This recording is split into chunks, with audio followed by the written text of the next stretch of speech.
عليكم ورحمة الله وبركاته.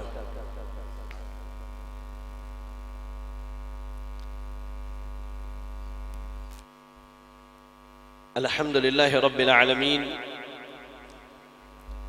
والعاقبة للمتقين، الصلاة والسلام على أشرف الأنبياء والمرسلين نبينا محمد وعلى آله وأصحابه ومن تبعهم بإحسان إلى يوم الدين. أما بعد، أعوذ بالله السميع العليم من الشيطان الرجيم. بسم الله الرحمن الرحيم.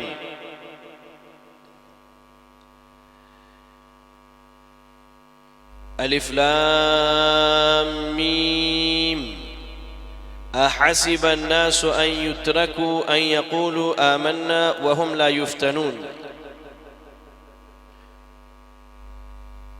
ربي اشرح لي صدري ويسر لي أمري واحلل عقدة من لساني يفقه قولي.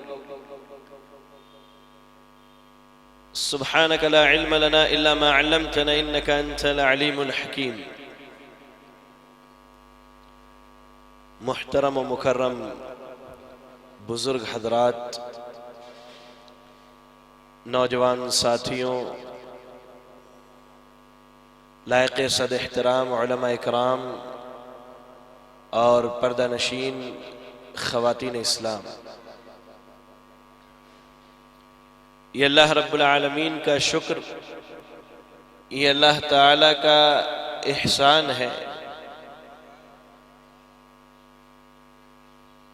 کہ ہمارے چند نوجوانوں کی کوشش اور محنت کے عوض آپ کی اس مسجد توحید میں آج کی اس بابرکت مجلس کا اہتمام ہوا.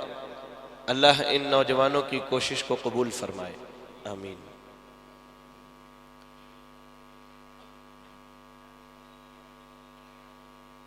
ابھی تک جتنے دروس، جتنے محاضرے ہوئے ہیں، واللہ سب سے زیادہ خوشی ہے آپ سب سے مل کے. اللہ تعالیٰ آپ سب کو خوش رکھے.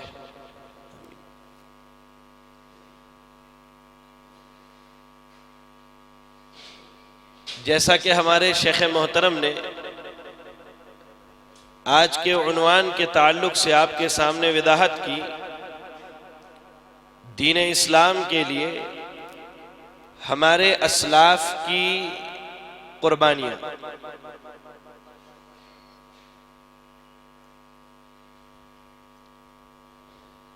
دین اسلام یہ اللہ کی طرف سے چنا ہوا، پسند کیا ہوا دین ہے. کسی انسان کا بنایا ہوا قانون، دستور یا ضابطہ نہیں ہے. قرآن مجید پڑھیے، سورہ آل عمران کی آیت نمبر 19. اللہ تعالیٰ کہتا ہے ان الدین عند اللہ الاسلام. اللہ کو اگر کوئی دین پسند ہے تو وہ دین کیا ہے؟ اسلام ہے. دین اسلام اللہ تعالیٰ کو سب سے زیادہ پسند ہے، اور یہی وجہ ہے کہ دنیا کے اندر جتنے بھی انبیاء اس دنیا میں لوگوں کو دعوت دینے کے لیے آئے، تمام انبیاء کو اللہ نے یہی دین اسلام دے کر کے بھیجا اور اسی دین کی دعوت کو لے کر کے آئے. دین اسلام بڑی عظمتوں والا دین ہے. ایک آدمی اگر دنیا میں زندگی گزارے اور دین اسلام پر وہ عمل نہ کرتا ہو تو اللہ تعالیٰ قیامت کے دن ایسے شخص کے دین کو قبول نہیں کرے گا. سورہ آل عمران آیت نمبر 85 کی تلاوت کیجئے. اللہ تعالیٰ نے کہا وَمَن يَبْتَغِي غَيْرَ الْإِسْلَامِ دِينًا فَلَن يُقْبَلَ مِنْهُ. جو آدمی اسلام کے علاوہ کوئی بھی دین لے کر کے آئے، اللہ تعالیٰ اس کے اس دین کو قبول نہیں کرے گا. ہرگز قبول نہیں کرے گا۔ وَهُوَ فِي الْآخِرَةِ مِنَ الْخَاسِرِينَ، دنیا میں وہ جتنا بھی خوش ہو اپنے دین پر، اپنے مذہب پر اسے جتنا بھی غرور و گھمنڈ ہو، لیکن قیامت کے دن اسلام کے علاوہ کوئی اور دین لے کر کے آئے گا، وہ شخص گھاٹا اٹھانے والوں میں سے ہوگا، نقصان اٹھانے والوں میں سے ہوگا۔ دین اسلام اور اسلام کے ماننے والے اہل توحید سے اللہ نے اپنی رضامندی کا اعلان کر دیا۔ قرآن مجید سورہ مائدہ کی آیت نمبر 3 کی تلاوت کیجئے۔ اللہ تعالیٰ نے کہا اليوم اکملت لکم دینکم واتممت علیکم نعمتی ورضیت لکم الاسلام دینا۔ اللہ نے دین کو مکمل کر دیا، اب دین میں نہ تو کسی چیز کو بڑھائی جائے گی، نہ دین سے کوئی چیز نکالی جائے گی۔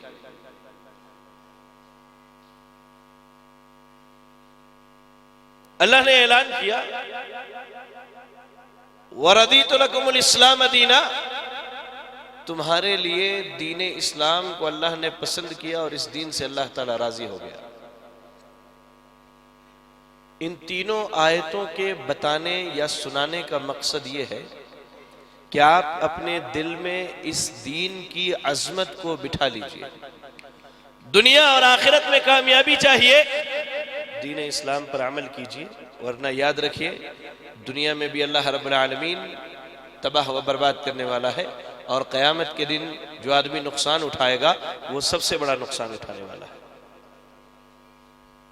دین اسلام بڑی عظمتوں والا دین ہے، لیکن اس دین کی جیسی قدر مسلمانوں کے یہاں ہونی چاہیے، آج ویسی قدر نہیں ہے۔ کیوں نہیں ہے؟ ایک دور تھا جن کے دلوں میں اس دین کی قدر تھی۔ نابینا شخص ہے، آنکھ سے دکھائی نہیں دیتا،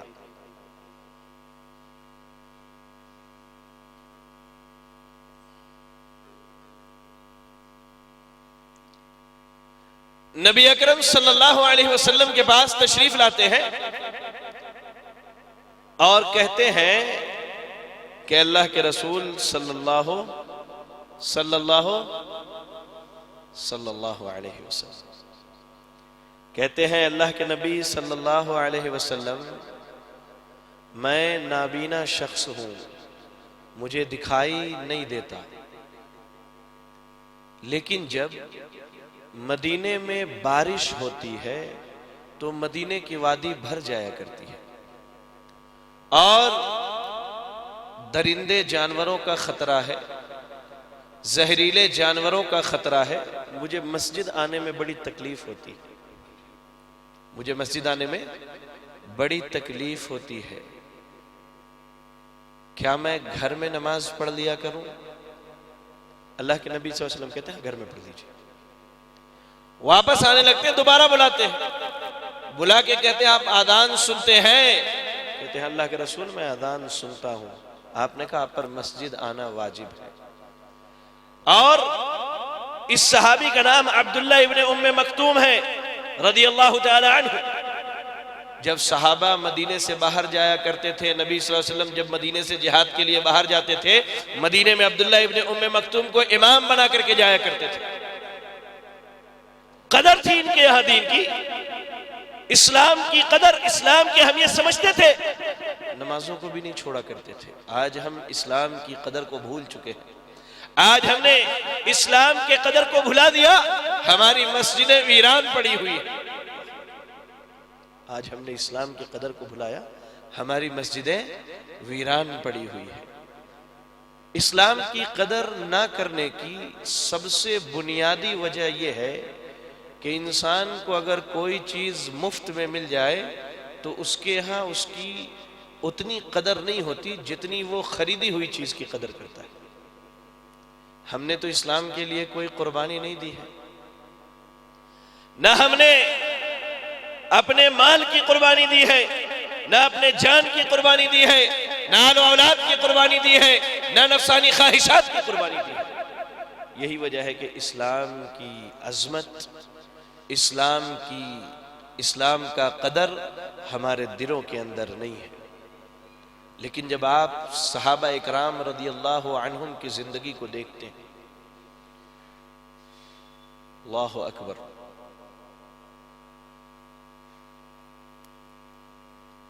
انہوں نے اتنی قربانیاں دی تھی کہ اللہ تعالیٰ نے انہیں تسلی دی قرآن کے اندر، اللہ نے تسلی دی انہیں قرآن کے اندر کہ صحابہ کی جماعت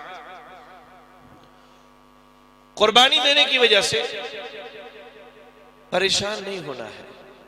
یہ ایسا نہیں ہے کہ آپ سے کوئی نئے سرے سے قربانی لی جا رہی ہے، بلکہ اللہ تعالی نے پچھلی امتوں میں بھی لوگوں سے قربانیاں لی ہے ان کی دین کے لیے، اور اسی چیز کو اللہ تعالیٰ نے سورہ عنکبوت کی آیت نمبر 2 اور 3 کے اندر بیان کیا۔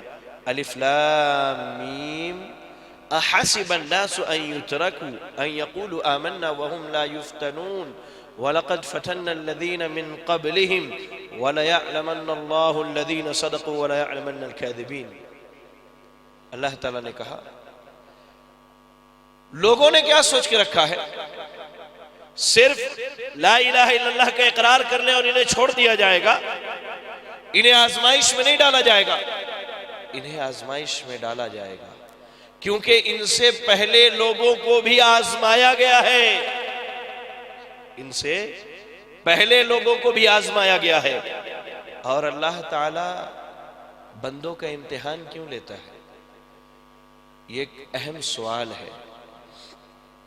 وہ ہوتا ہے نا، اچانک ہم کسی پریشانی میں پڑ گئے تو ہماری زبان سے بے ساختہ یہ بات نکلتی ہے، اللہ کو میں ہی ملا تھا، مجھ غریب پر ہی اللہ کو ظلم کرنا تھا، نعوذ باللہ۔ ہوتی ہے نا ایسی باتیں؟ ہوتی ہے کہ نہیں؟ ہوتی ہے نا۔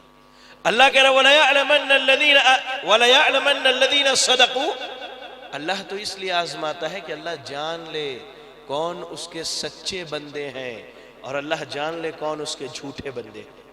اللہ ہم سب کو اپنے سچے بندوں میں شامل کرے، آمین۔ اللہ اکبر۔ پچھلے لوگوں کی آزمائش دین کے معاملے میں کیسی ہوا کرتی تھی؟ صحیح بخاری کی حدیث ہے، حضرت خباب رضی اللہ تعالی عنہ کہتے ہیں جب مسلمانوں پر مشرکین مکہ نے مظالم کے پہاڑ توڑنے شروع کیے،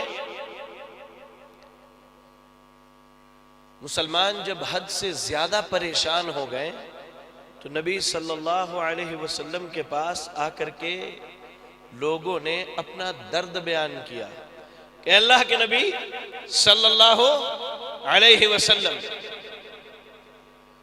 ہم بڑے پریشان حال ہیں اور ہمیں بڑا آزمایا جا رہا ہے دین کے معاملے میں، یہ تکالیف اب برداشت کے باہر ہیں، آپ اللہ سے دعا کیجئے کہ اللہ پریشانیوں کو دور کر دے۔ اللہ نبی صلی اللہ علیہ وسلم فدا ہوا ابی و امی، آپ کہتے ہیں اے میرے اصحاب، تم ان آزمائشوں کی بات کرتے ہو؟ تم سے پہلے کی امت میں کئی ایسے لوگ ہوا کرتے تھے جنہیں زمین میں آدھا گاڑ کر کے مٹی میں سر کے اوپر سے آرا چلا کے 2 حصوں میں بانٹ دیا جاتا تھا، لوہے کی کنگھیوں سے ان کے جسم کے گوشت جو ہڈیوں سے لگی ہوتی تھی نوچ لیا جاتا تھا، لیکن پھر بھی ان کے دین کے معاملے میں انہیں کوئی فرق نہیں پڑتا تھا۔ اللہ اکبر، اللہ اکبر۔ غور کرے میرے مسلمان بھائی، اللہ تعالی صحابہ اکرام رضی اللہ عنہم کو تسلی دیتے ہوئے ایک اور آیت کریمہ کے اندر فرماتا ہے ام حسبتم ان تدخلوا الجنة ولما يأتكم مثل الذين خلوا من قبلكم، سورہ بقرہ کی آیت نمبر 214۔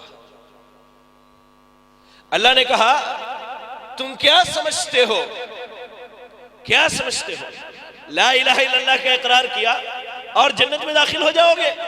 کیا تمہارے پاس ایسی آزمائشیں نہیں آئیں گی جو تم سے پہلے کے لوگوں پر آئی ہیں؟ اللہ اکبر. یہ کن کی بات ہو رہی ہے میرے بھائیوں؟ کن کی بات ہو رہی ہے؟ پہلے کی امتوں کی. اور اللہ کن کو تسلی دے رہا ہے؟ اور صحابہ اکرام رضی اللہ عنہم کو. اللہ تعالیٰ آپ کو جزائے خیر دے. آج ذرا تصور کیجئے ہم جس ماحول میں زندگی گزارتے ہیں، دین کے معاملے میں تھوڑی سی اگر پریشانی ہوتی ہے ہم بلبلا اٹھتے ہیں، سڑکوں پر احتجاج کرنے لگتے ہیں، سڑکوں پر احتجاج کرنے لگتے ہیں، احتجاجی ریلیاں نکلتی ہیں. ہم کبھی یہ نہیں سوچتے یہ آزمائش اللہ کی طرف سے ہے اور یہ آزمائش ہمارے اعمال کی وجہ سے ہے.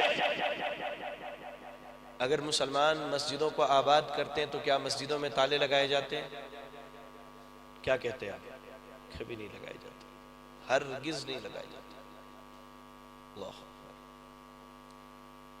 ہمارے اندر جس چیز کی سب سے زیادہ کمی ہے اس میں میں آپ ہماری اکثریت شامل ہے. ہم نصیحت اور عبرت حاصل نہیں کرتے کسی چیز سے، جبکہ صحابہ اکرام رضی اللہ عنہ عبرت اور نصیحت حاصل کرنے والے تھے. اور ان کی قوم، صحابہ اکرام رضی اللہ عنہ کی قوم کائنات کی سب سے عظیم قوم ہے میرے بھائیوں، سب سے عظیم قوم. اور اتنی عظیم قوم ہے کہ اللہ تعالیٰ نے ان کے ایمان کو ہمارے لیے معیار قرار دیا ہے ایمان کا.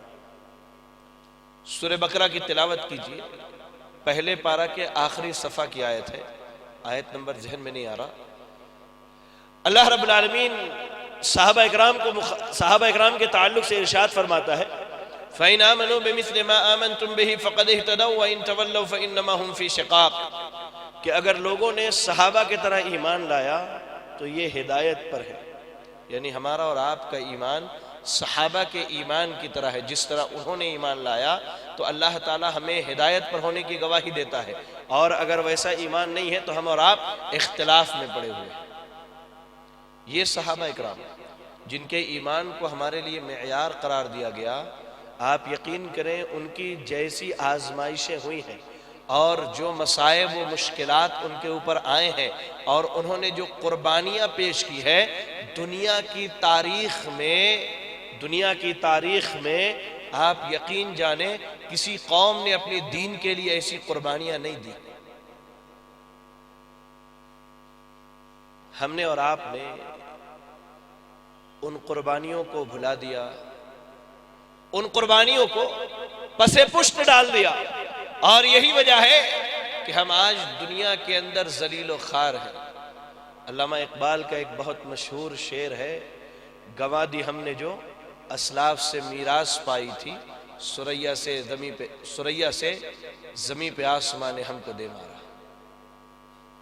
جنہوں نے اسلاف کی قربانیوں کو یاد رکھا انہوں نے دنیا پر حکومتیں کی ہیں.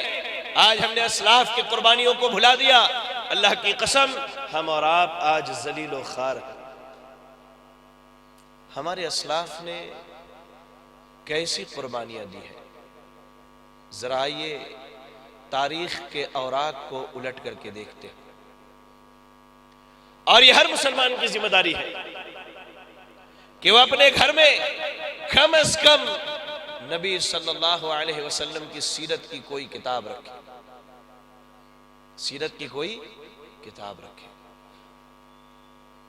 کم از کم صحابہ اور صحابیات کی سیرت کی کوئی کتاب رکھے تاکہ ان کی قربانیوں کو پڑھے، اپنے دینی جذبے اور دینی حمیت و غیرت کو مرنے نہ دے. ایک المیہ ہے، ایک افسوس کا مقام ہے، میں آپ کو بتاؤں. اور اپنی خواتین سے بھی گزارش کروں گا کہ آپ اس طرف توجہ دیں. ایک دینی بھائی ہونے کی وجہ سے آپ کو میں نصیحتاً ایک بات کہنا چاہتا ہوں. سب سے پہلے یہ نصیحت میرے لیے ہے،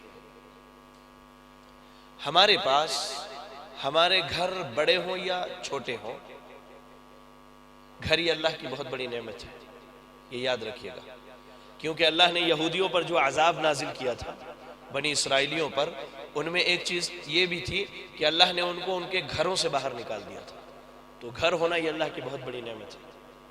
ہمارے گھروں میں ہم نے ہر چیز کو جگہ دی ہے، بیڈ کہاں لگانا ہے اس کے بارے میں میاں بیوی مشورہ کرتے ہیں، ہوتا ہے کہ نہیں؟ یہاں لگائے تو باہر سے اچھی ہوا آتی، الماری کہاں رکھنی ہے، ڈیسک کہاں رکھنا ہے، ٹیبل کہاں لگانا ہے، مہمان خانہ کیسا بنانا ہے، ایون آپ یاد رکھیں گھر میں چپل اور جوتے رکھنے کے لیے بھی چھوٹے چھوٹے کباڑ بنائے جاتے ہیں کہ بچے جب باہر سے آئیں تو شادی بیاہ میں جانے کے لیے ہمارے پاس چپل جوتے الگ ہوتے ہیں، باہر گھومنے کے لیے چپل جوتے الگ ہیں، ٹوائلٹ باتھ روم کے لیے چپل جوتے الگ ہیں، سب رکھنے کی جگہ ہے، لیکن حیرت کی بات ہے مسلمانوں کے گھروں میں کتاب رکھنے کی کوئی جگہ نہیں ہوتی، کتاب رکھنے کی کوئی جگہ نہیں ہوتی۔ اگر قرآن مجید رکھ بھی لیا تو اسے گھر کے کسی عجیب و غریب قسم کے کونے میں جگہ دیتے ہیں، اگر نظر پڑ گئی دل میں اللہ کا ڈر رہا تو پڑھ لیا، ورنہ اس کی بھی ضرورت نہیں ہے، کوئی مرا تب پڑھ لیے، کسی کی روح نکلوانی ہے تب وہاں بیٹھ کر کے قرآن پڑھ لیے، اپنے لیے کافی سمجھ لیں۔ یہ بہت بڑا المیہ ہے مسلمانوں کا کہ آج ہمارے گھروں میں دینی کتابوں کے لیے جگہ نہیں ہے۔ اللہ کے واسطے، اللہ کے واسطے اپنے گھروں میں دینی لائبریری بنائیے، چاہے چھوٹی ہی کیوں نہ ہو، اس میں آپ حدیث کی ایک آدھ کتابیں رکھ لیں، تفسیر کی کوئی مشہور کتاب رکھ لیں، اچھا آپ ایسے ہی نبی صلی اللہ علیہ وسلم کی سیرت پر کوئی کتاب رکھ لیں، صحابہ صحابیات کی سیرت پر کوئی کتاب رکھ لیں، فقہ اور مسئلے مسائل کے لیے ایک کتاب رکھ لیں، ایک چھوٹی سی یہ لائبریری، آپ علماء اکرام آپ کے ہاں موجود ہیں، آپ ان سے رابطہ کر کے کون کون سی کتاب رکھنی ہے آپ ان سے پوچھ لیں، انشاءاللہ وہ آپ کی ضرور رہنمائی کریں گے۔ تو گھروں میں لائبریریاں بنائیے، جگہ دیجئے تاکہ آپ کے آنے والے نسل کی اصلاح ہو سکے، اور آپ کو، ہمیں اور آپ کو اس بات کا اندازہ ہو سکے ہمارے اسلاف نے کتنی بڑی قربانیاں دی ہیں دین اسلام کے لیے۔ اسلاف کی جب بات چلی ہے تو میں کیوں نہ نبی صلی اللہ علیہ وسلم سے شروع کروں بات۔ آپ صلی اللہ علیہ وسلم مکے کے اندر جو تکالیف، جو مصیبتیں برداشت کرتے ہیں، اگر انسان سچے دل سے اس کا مطالعہ کر لے، اللہ کی قسم اس کا دل نرم ہو جائے۔ نبی کے سامنے یہ پرپوزل رکھا گیا، آپ کو عرب کی بادشاہت چاہیے، ہم آپ کو دینے کے لیے تیار ہیں، مال و دولت چاہیے، وہ بھی دینے کے لیے تیار ہیں، آپ کو عرب کی خوبصورت عورت چاہیے، وہ بھی دینے کے لیے تیار ہے۔ اللہ کے نبی صلی اللہ علیہ وسلم فدا ہوا بھی ان ساری چیزوں کو ٹھکرا دیتے ہیں، غربت کی زندگی بسر کرتے ہیں۔ قربانی ام المومنین عائشہ صدیقہ رضی اللہ عنہ کہتی ہیں کئی دن ایسے گزر جاتے کہ نبی کے گھر میں چولہا بھی نہیں جلا کرتا تھا، 2 مہینے تک چولہا بھی نہیں جلا کرتا تھا نبی کے گھر میں۔ یہ قربانی نبی صلی اللہ علیہ وسلم کس کے لیے دے رہے تھے؟ کس کے لیے آپ نے یہ قربانیاں دی؟ آپ کو آپ کے خاندان والوں کے ساتھ بائیکاٹ کر کے ایک شعب ابی طالب نامی گھاٹی میں کر دیا گیا، نہ آپ سے کوئی ملنے والا، نہ کوئی پوچھنے والا، نہ کوئی بات کرنے والا، لوگوں نے رشتہ داریاں توڑ دی، نوبت حالت ایسی ہو گئی، پتے کھا کھا کر کے زندگی گزارا کرتے تھے ہمارے نبی صلی اللہ علیہ وسلم۔ یہ قربانیاں کیوں؟ کس کے لیے اللہ کے نبی صلی اللہ علیہ وسلم نے یہ قربانیاں دی؟ مسجد حرم کے اندر آپ نماز کی حالت میں ہیں، مکے کے شریر، اوباش اور بدماش قسم کے لوگ مشورہ کرتے ہیں کہ آج فلاں قبیلے میں اونٹ ذبح ہوا ہے، اس کی اوجھڑی کو لا کر کے محمد صلی اللہ علیہ وسلم کے کاندھے پر کون رکھے گا؟ اللہ اکبر۔ ایک بدبخت اٹھتا ہے، وہ اوجھڑی لے کر کے آتا ہے اور لا کر کے نبی اکرم صلی اللہ علیہ وسلم کے کاندھے پر رکھ دیتا ہے۔ یہ قربانی کیوں دی اللہ کے نبی صلی اللہ علیہ وسلم نے؟ کیوں اتنے مصائب برداشت کیے؟ اس کا جواب اللہ کے نبی صلی اللہ علیہ وسلم کے سب سے قریبی ساتھی یار غار ابو بکر صدیق رضی اللہ تعالی عنہ دیتے. جب اللہ کے نبی پر ایک دن بہت زیادہ ظلم کیا گیا تو ابو بکر کہتے ہیں اتقتلون رجلا، تم ایک آدمی کو بس اس لیے مارنا چاہتے ہو ان یقول ربی اللہ، وہ یہ کہتا ہے کہ میرا رب یہ اکیلا اللہ ہے، یہ تمہارے لات، یہ عزا، یہ منات، یہ حبل، یہ سارے معبودان باطلا رب نہیں ہے، رب وہ اکیلا اللہ ہے. اس توحید کی دعوت کے لیے نبی صلی اللہ علیہ وسلم پر اتنے ظلم کیے گئے. آپ ہجرت کر کے مدینہ منورہ پہنچتے ہیں. اللہ اکبر. اسلام کی سب سے پہلی لڑائی مسلمانوں اور کافروں کے درمیان ہوتی ہے.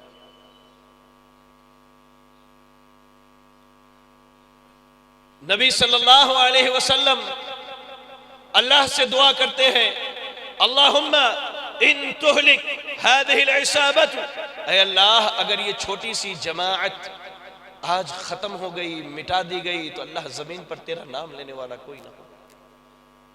بڑی مشکل سے مسلمانوں کی جو تعداد بنتی ہے وہ 313 کی بنتی ہے، 313 کی بنتی ہے.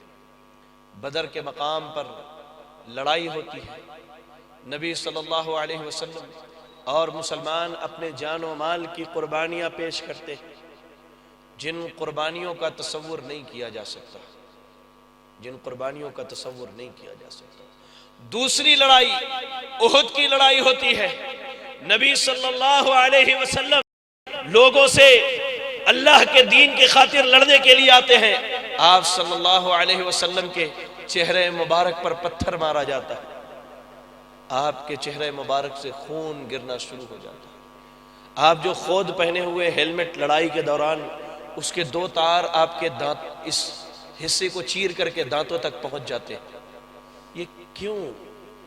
یہ نبی ہیں ہمارے، نبی صلی اللہ علیہ وسلم دین کے لیے قربانی دے رہے ہیں، اور آپ کے قربانیوں کا اللہ اکبر تصور نہیں کیا جا سکتا. اور یہ ساری قربانیاں محض اس لیے تھی کہ زمین پر ایک اللہ کی عبادت کی جائے، اس رب کے علاوہ کسی کی بھی عبادت نہ کی جائے.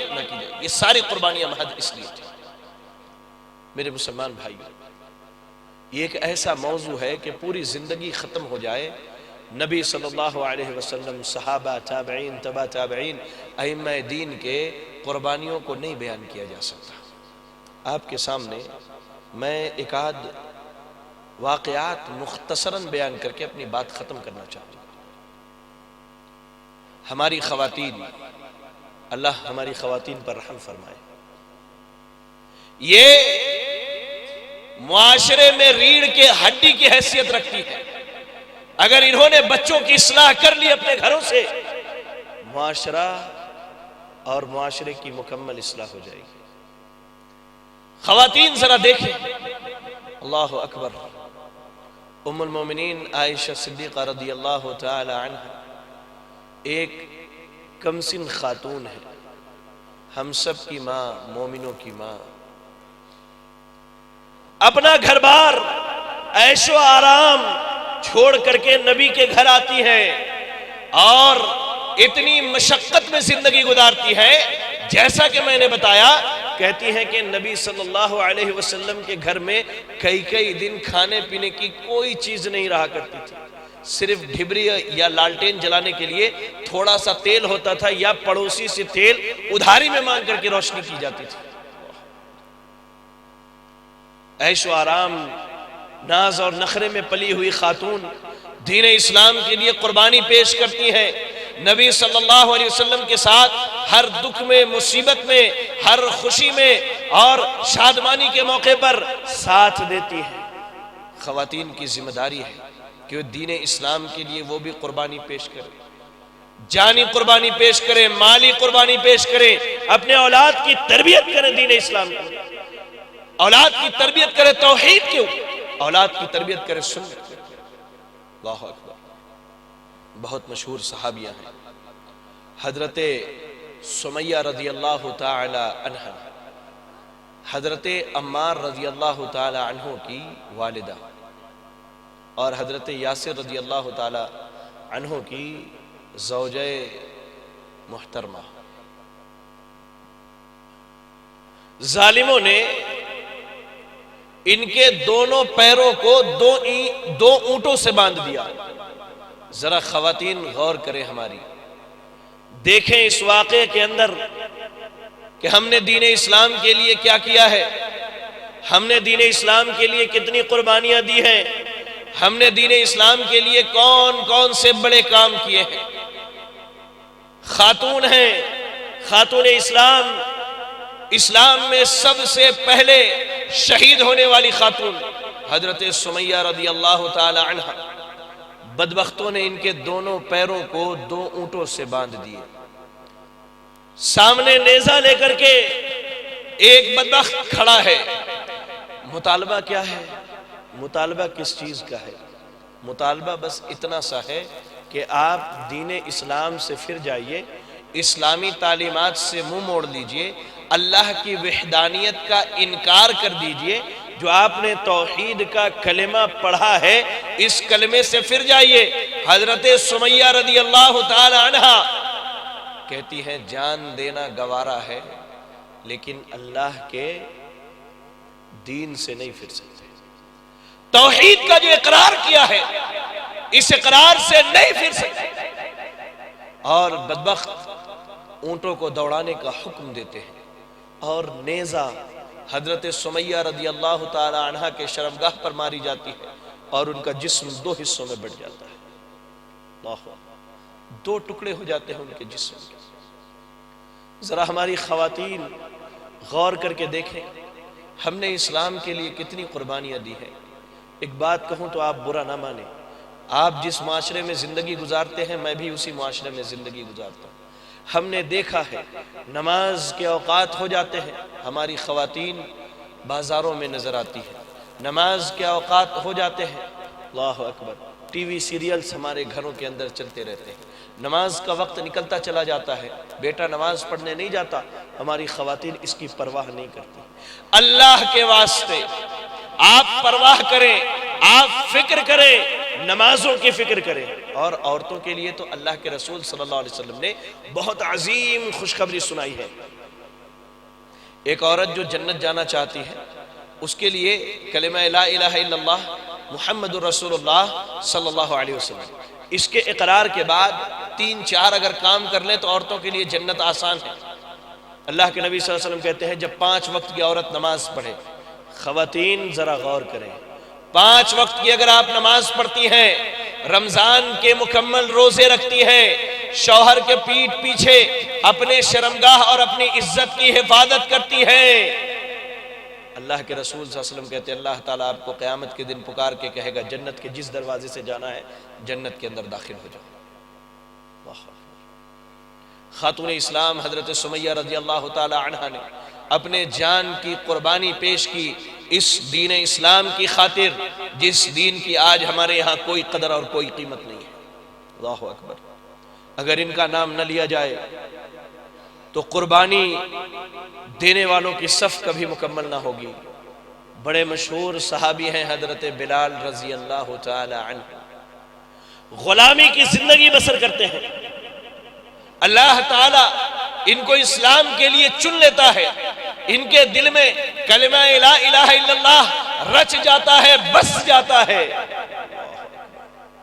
اللہ اکبر، فدا ہو ابی امی، غلام ہیں، لوگ ان کے اوپر حاکم بنے بیٹھے ہیں، اللہ اکبر، اور انہوں نے احکم الحاکمین کی اطاعت قبول کر کے رکھی اللہ رب العالمین کی۔ مکے کے لوگ چھوٹے چھوٹے بچوں کے ہاتھوں میں ان کے گلے میں رسی ڈال کر کے رسیاں دے دیا کرتے تھے۔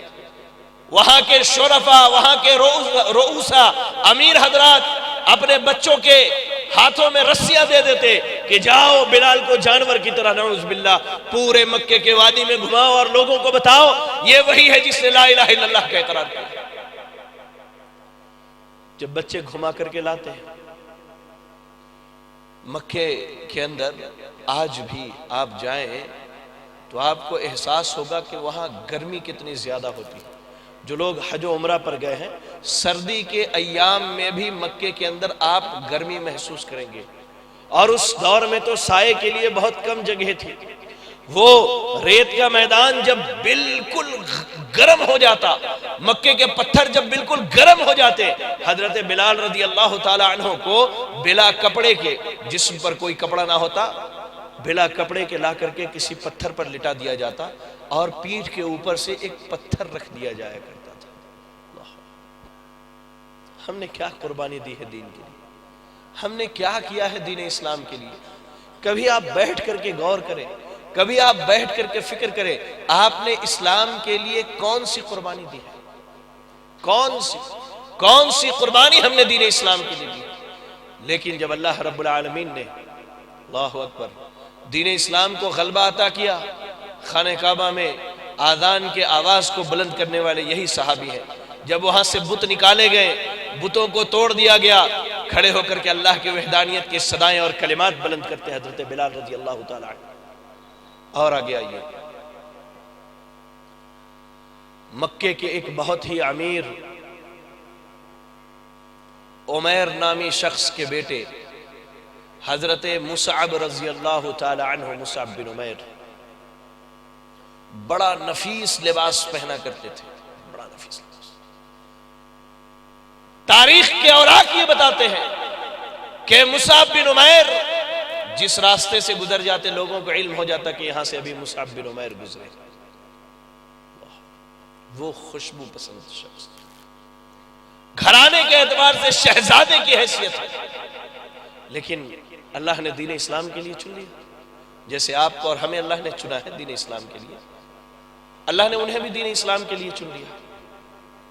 حضرت مصعب بن عمیر رضی اللہ تعالیٰ عنہ نبی صلی اللہ علیہ وسلم ہجرت کر کے مدینہ پہنچ چکے ہیں، مکے کے اندر قید و بند میں ہیں، باپ بھائی رشتہ دار گھیرے ہیں کہ کہیں مصعب یہاں سے نکل کر کے مدینے کو نہ چلا جائے ہجرت کر کے، لیکن ہوتا وہی ہے جو اللہ کی مرضی ہوتی ہے۔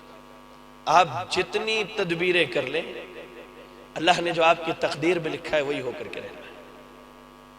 حضرت مصعب کی تقدیر میں بھی اللہ نے ہجرت لکھی تھی، اتنا عظیم اجر اللہ نے لکھا تھا۔ مکے سے نکلتے ہیں، مدینہ منورہ تقریباً 350 یا 400 کلومیٹر پیدل چل کر کے سنگلاخ پہاڑوں کے راستے سے پہنچتے ہیں، مسجد نبوی کے دروازے پر ہیں، اللہ کے نبی صلی اللہ علیہ وسلم موجود ہیں مسجد نبوی کے اندر۔ ایک نوجوان آ کر کے مسجد کے سامنے کھڑا ہے، جس کے قدموں سے خون رس رہے ہیں، جس کے ہونٹ پھٹے ہوئے ہیں، کپڑے بالکل پراگندے ہیں۔ اللہ کے نبی صلی اللہ علیہ وسلم دیکھ کر کے پہچان لیتے ہیں، آپ کے آنکھوں سے آنسو جاری ہو جاتے ہیں، دل میں یہ خیال آتا ہے یہ نوجوان شہزادے کی طرح زندگی گزارتا تھا مکے کے اندر، آج ہجرت کر کے اللہ کے دین کے لیے ایسی حالت میں پہنچا ہے کہ اس کے پیروں سے خون رس رہے ہیں، اس کے ہونٹ سے خون رس رہے ہیں، اور اس کا جسم، اس کے لباس پراگندہ ہوئے ہیں۔ یہ مصعب بن عمیر رضی اللہ تعالی عنہ، اللہ اکبر، جنگ احد میں شہید ہو جاتے ہیں، جنگ احد میں شہید ہو جاتے ہیں۔ جب شہیدوں کو دفن کرنے کی باری آتی ہے، حضرت مصعب رضی اللہ تعالی عنہ کو اتنا چھوٹا کفن میسر ہوتا ہے کہ جب ان کے سر کو ڈھانپا جاتا ہے تو ان کے پیر کھل جایا کرتے ہیں، اور جب پیروں کو ڈھانپا جاتا ہے تو سر کھل جایا کرتا ہے۔ یہ قربانی ان صحابہ نے دی دین اسلام کے لیے، اللہ اکبر۔ مکے کا سب سے بڑا، سب سے مشہور تاجر، جس کے ہاں لوگ تجارت سیکھنے کے لیے آتے تھے، جس سے لوگ اپنی تجارت کے نقصان پر قرض لیا کرتے تھے، حضرت عبد الرحمن بن عوف رضی اللہ تعالی عنہ، حضرت عبد الرحمن بن عوف رضی اللہ تعالی عنہ ہجرت کا ارادہ کرتے ہیں کہ اب نبی کے پاس چلا جائے مدینہ۔ اونٹ کے اوپر اپنا کمایا ہوا سارا مال، اپنے بیٹے، اپنی بیوی کو بٹھاتے ہیں اور خود بیٹھ کر کے مکے سے ہجرت کے لیے نکلتے ہیں۔ تھوڑی دور جاتے ہیں، سسرال والے چلے آتے ہیں، سسرال والے آ کر کے گھیر لیتے ہیں کہ عبد الرحمن تمہیں ہجرت کر کے جانا ہے، تم نے دین قبول کیا، تمہاری مرضی پر ہے، لیکن یہ بچی ہمارے گھرانے کی ہے، ہم اسے اجازت نہیں دے سکتے کہ یہ تمہارے ساتھ جائے۔ بیوی کو اتار لیا لوگوں نے، بچہ چھوٹا ہے، ماں کی محبت میں اس نے رونا شروع کر دیا۔ کچھ لوگوں نے مشورہ دیا عبد الرحمن بیٹے کو اس کی ماں کی طرف رکھ دو۔ زندگی کی سب سے اہم پونجی، سب سے قیمتی چیز انسان کی اولاد، اللہ اکبر، اس اولاد کو بھی چھین کر کے اس کی ماں کے حوالے کر دیا جاتا ہے۔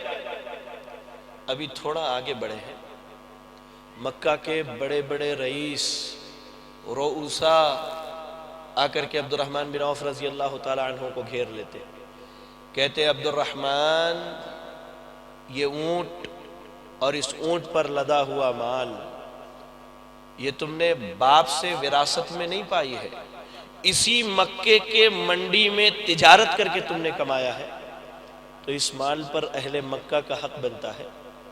تم نے محمد کا دین صلی اللہ علیہ وسلم ان کا دین قبول کیا ہے، ان کے پاس شوق سے جاؤ، لیکن یہ مال، یہ اونٹ، یہ سب تمہیں یہیں رکھ کر کے جانے ہیں۔ اور لوگوں نے حضرت عبد الرحمن بن عوف رضی اللہ تعالی عنہ سے ان کا سارا مال و دولت چھین لیا۔ اکیلے تنہا تڑپتے ہوئے پہاڑ کے راستوں کو طے کرتے ہوئے، دھوپ کی شدت برداشت کرتے ہوئے مدینہ پہنچتے ہیں نبی صلی اللہ علیہ وسلم کے پاس۔ اللہ اکبر، یہ جان کی، یہ مال کی قربانیاں، اللہ اکبر۔ آج اللہ کا دیا ہوا پیسہ ہمارے جیب سے اللہ کی راہ میں نہیں نکلتا، ہمارے جیب سے اللہ کی راہ میں نہیں نکلتا۔ مال کی قربانی، حضرت عثمان بن عفان رضی اللہ تعالی عنہ ذو النورین، اللہ اکبر، نبی اکرم صلی اللہ علیہ وسلم نے اپنے 2 بیٹیوں کا نکاح ان سے کروایا، یک کے بعد دیگر، اور دوسری بیٹی جب فوت ہوئی تو اللہ کے نبی نے کہا کہ عثمان اگر میری تیسری بیٹی بھی ہوتی تو میں آپ کو اپنی بیٹی دیتا۔ اتنے غیرت مند صحابی ہیں کہ نبی صلی اللہ علیہ وسلم بیٹھے ہیں، حضرت ابو بکر آئے، حضرت عثمان آئے، آپ کے پیر پر سے کپڑا ہٹا ہوا تھا، یہ پنڈلیاں کھلی ہوئی تھی، آپ نے اپنے دونوں سسر کے آنے پر اپنے پنڈلیوں پر کپڑے نہیں ڈالے، لیکن جیسے آپ کے داماد حضرت عثمان رضی اللہ تعالی عنہ آتے ہیں، آپ فوراً اپنے پیر کو ڈھانپ لیتے ہیں۔ یہ عثمان بن عفان رضی اللہ تعالی عنہ، ام المومنین عائشہ صدیقہ رضی اللہ تعالی عنہ کہتی ہیں، اے اللہ کے نبی صلی اللہ علیہ وسلم، ابو بکر آئے میرے باپ، حضرت عمر آئے آپ کی بیوی حضرت حفصہ کے والد، آپ نے اپنے پیروں کو نہیں ڈھانپا، عثمان آئے آپ نے اپنے پیروں کو ڈھانپ لیا، کیا بات ہے؟ اللہ کے نبی کہتے ہیں عائشہ الا استحی من رجل تستحی منہ الملائکہ، میں اس آدمی سے شرم اور غیرت نہ کروں جس سے آسمان کے فرشتے بھی شرماتے ہیں۔ یہ صحابی ہے حضرت عثمان بن عفان رضی اللہ تعالی عنہ۔ جنگ کا اعلان ہوتا ہے، مسلمانوں کی حالت بہت خستہ ہے، مسلمانوں کی حالت بہت خستہ ہے۔ نبی صلی اللہ علیہ وسلم اعلان کرتے ہیں، کون ہے جو اللہ کی راہ میں اپنے مال کو خرچ کرنا پسند کرے گا؟ کون ہے جو اللہ تعالیٰ سے ایسی تجارت کرنا پسند کرے گا جس تجارت میں اسے نقصان نہیں ہے، اسے گھاٹا نہیں ہے؟ اللہ اکبر، لوگ اپنے اپنے اعتبار سے خرچ کرتے ہیں۔ حضرت عثمان رضی اللہ تعالی عنہ کا ابھی قافلہ، تجارت کا قافلہ شام سے مدینہ پہنچتا ہے، کروڑوں سے زیادہ کی مالیت ہے، کروڑوں سے زیادہ کی مالیت۔ آج ہم پیسہ سینت سینت کے رکھتے ہیں، قربانی نہیں دیتے اپنے مال کی اللہ کے راہ میں۔ حضرت عثمان اپنا سارا مال اللہ کی راہ میں خرچ کر دیتے ہیں، اللہ کی راہ میں قربان کر دیتے ہیں۔ نبی صلی اللہ علیہ وسلم اللہ کے راہ میں دیے ہوئے مال کو ایسے ہاتھ سے اٹھا کے دیکھتے ہیں، زمین پر رکھتے ہیں، کہتے ہیں عثمان آج کے بعد اللہ نے یہ اعلان کر دیا ہے کہ اللہ نے عثمان کے گناہوں کو معاف کر دیا، عثمان جنتی، عثمان جنتی، عثمان جنتی۔ یہ مال کی قربانی ہے حضرت عثمان رضی اللہ تعالی عنہ کی۔ نہ ہم وقت کی قربانی دیتے ہیں اللہ کے دین کے لیے، نہ ہم اپنے جان کی قربانی دیتے ہیں اللہ کے دین کے لیے، نہ ہم اپنے مال کی قربانی دیتے ہیں اللہ کے دین کے لیے، اور ہم یہ آواز لگاتے، یہ نعرہ لگاتے ہیں کہ آج ہماری مسجدیں آباد نہیں ہیں، مسلمانوں پر ظلم ہو رہا ہے، مسلمانوں پر زیادتیاں ہو رہی ہیں۔ اللہ اکبر۔ ایک آخری واقعہ، بڑا عبرتناک واقعہ ہے، حضرت خبیب بن عدی رضی اللہ تعالی عنہ کا۔ صحیح بخاری کے اندر امام بخاری رحمہ اللہ نے اس واقعے کو نقل کیا ہے۔ ذرا غور کریں آپ اس واقعے میں۔ حضرت خبیب رضی اللہ تعالی عنہ نے جنگ احد میں حارث نامی شخص کو قتل کر دیا تھا، اور ایک مرتبہ غلطی سے مشرکوں نے دھوکہ دے کر کے ان لوگوں پر قبضہ کر لیا۔ 4-5 لوگ تھے، 3-4 لوگ شہید ہو گئے، حضرت خبیب اکیلے بچ گئے۔ ان کو لے کر کے مکہ آئے۔ حارث جسے انہوں نے قتل کیا تھا جنگ میں، اس کے بیٹوں نے حضرت خبیب کو خرید لیا۔ جنہوں نے ان کو پکڑا تھا، قیدی بنایا تھا، وہ مکے کے بازار میں ان کو بیچ رہے تھے۔ ان کو بھی پتا تھا کہ اس نے اسلام لایا ہے، دین کے لیے اس نے بڑی قربانیاں دی ہیں، موٹی رقم مل جائے گی اس کو اگر بیچتے ہیں۔ حارث کے بیٹوں نے حضرت خبیب بن عدی رضی اللہ تعالی عنہ کو خرید لیا، خرید کر کے گھر لے کر کے آئے، قید خانے میں ڈال دیا، اور اعلان کر دیا گیا مکے کے اندر کہ سارے مرد و خواتین مکے کے وادی میں جمع ہو، خبیب کو سزا دی جائے گی۔ خبیب کو کیا کی جائے گی؟ سزا دی جائے گی۔ سارے لوگ وعدے کے مطابق وقت پر پہنچ گئے۔ وقت پر پہنچنے کے بعد حضرت خبیب رضی اللہ تعالیٰ عنہ کو ایک بڑے سے کھمبے سے باندھ دیا گیا، اور حضرت خبیب سے ایک مطالبہ کیا گیا۔ آج نبی کی سنتوں کی دھجیاں اڑانے والے ہم اور آپ، نبی کی سنتوں سے منہ موڑنے والے،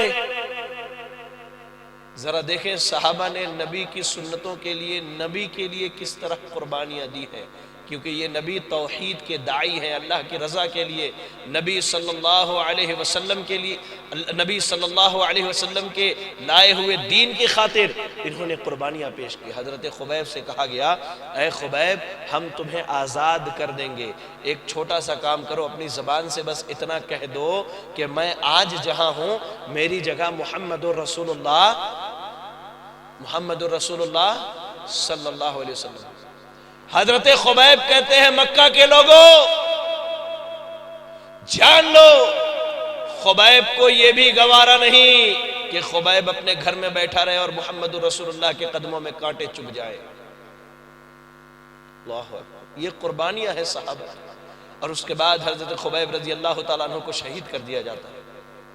میرے بھائیو، میری پردہ نشین خواتین، گزارش ہے اس بات کی، اللہ کے واسطے، اللہ کے واسطے دین اسلام کی عظمت کو سمجھیں، اس نعمت کو جانیں۔ ہمارے اسلاف نے اس دین کے لیے بڑی بڑی قربانیاں پیش کی ہیں، ان کی سیرت کا مطالعہ کریں، دین کی عظمت کو اپنے دلوں کے اندر پیدا کریں، اور اللہ کے احکامات کی پابندی کریں، اللہ کے گھروں کو آباد کریں، اللہ کے گھروں کو آباد کریں، اللہ کے گھروں کو آباد کریں۔ اللہ سے دعا ہے کہ الہ العالمین ہم نے جو بھی کہا، جو بھی سنا، اللہ تو ہم سب کو اس پر عمل کرنے کی توفیق عطا فرما۔ الہ العالمین جن نوجوانوں نے آج کی مجلس کے انعقاد کے لیے محنتیں اور کوششیں کی ہیں، اللہ تو ان کی محنتوں اور کوششوں کو نجات کا ذریعہ بنا دے۔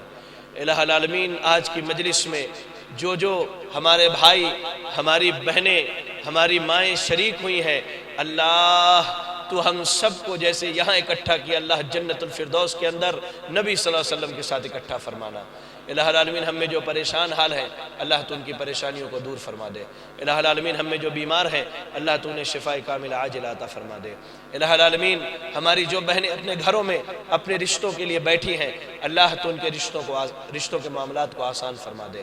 الہ العالمین ہمارے جو نوجوان اپنے رزق کے تعلق سے پریشان حال ہیں، اللہ تو ان کے رزق کے معاملات کو آسان فرما دے۔ الہ العالمین تو ہمیں جب تک دنیا میں زندہ رکھ، دین اسلام پر زندہ رکھ، اور ہمارا خاتمہ ہو تو ایمان و اسلام کی حالت میں ہو۔ آمین واخر دعوانا الحمدللہ رب العالمین، وجزاکم اللہ خیرا، والسلام علیکم ورحمۃ اللہ وبرکاتہ۔